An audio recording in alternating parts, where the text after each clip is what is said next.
Hello, my name is speech-Estrada, and this is Millennials, the generation of a unified tomorrow. Social media and humans, impacts and influence. Technology places us on an amazing spot nowadays.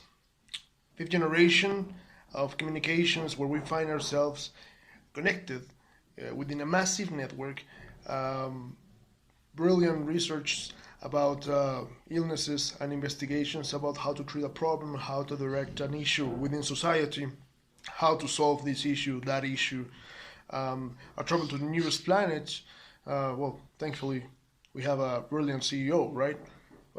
Arranging all of these emotions as humans, we receive different types of implementations and, implementation changes from our perspective from one day to another.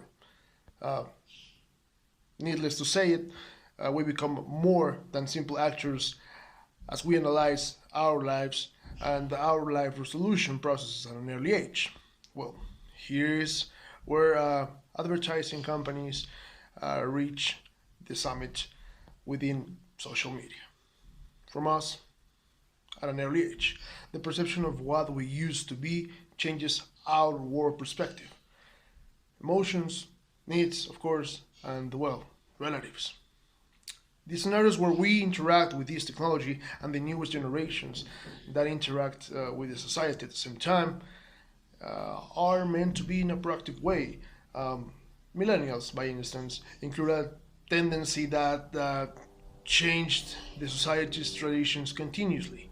Therefore, millennials will become a part of the fictional environment where they claim that they are the main actors and the receptors at the same time, which is not true, of course. This is a time where we remain connected and we diversify our knowledge, but at the same time, we are not physically there connected with each other. Where the gap of communication between this group of people and the rest of society is recognizable for an incorporation of new social media platforms and influencers in their everyday basics.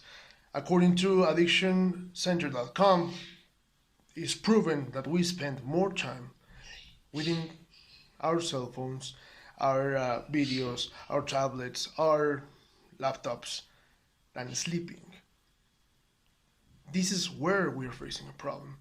It is well known that our different body functions serve as a main leader of a team. Of course, the brain determines what decisions are to be taken. It also determines what substances we can create or we can develop to certain emotions or situations. Of course, these platforms are not exclusive. Each and every one of these interactions are changing us and our behavior in an everyday basis, like I mentioned before. Of course, these interactions with our devices are related with a neurotransmitter that plays several important roles within our body, which is dopamine. Dopamine plays a dramatic role since dopamine affects and stimulates the body both equally. This substance might be addictive in high doses, comparing with these opioids or amphetamines. So we're facing a problem now of addiction.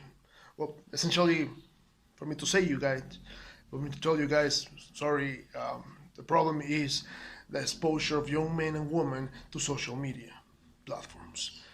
But the fact that most of these users are consciously avoiding their real environment and their real palpable relationships, this is where we have a problem. Here's where the world of technology must be used occasionally and not as a bad habit. Well, for cybersecurity.com, we are, without opening our minds, excluding ourselves from a brighter future. The dangers behind social media are many over different audiences, of course. Located as part of a society that remains depressed over the year and do not find a way out of a situation. Now we discover them as we discover ourselves. Absolutely. And nowadays the best case scenario is that we have a full scenario, a full generation developing ourselves constantly with the seek of acceptation, the seek of an orientation for somebody, depression, emptiness, and worst case scenario, and I'm telling you, the worst case scenario is that we have an increasement on suicide rates. Dopamine is a key element of why we have a pleasant feeling when we reach a goal.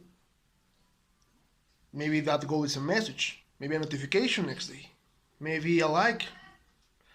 One of the highest problems with this addiction are low self-esteem in the long term, which might be reflected by incorrect perceptions that others' lives are better. Well, quote unquote. Consequently, we have a massive group of people living with loneliness and emptiness from inside their brain. The best solution that we can apply as a society is to try to understand and begin to understand that these young men and women, try to treat them the way that we were treated when we were young, and to remain connected with them in a meaningful way. To ask, for example, how is your dad? I hear that he was sick. How is your mother? I heard that she was in the hospital. Oh, thank you for asking. She's doing fine. How is your dog? You told me that, he had an illness. Those type of communication breaches are the difference, not just texting. We can provide a brighter future to them as we provide a brighter future to us. Thank you.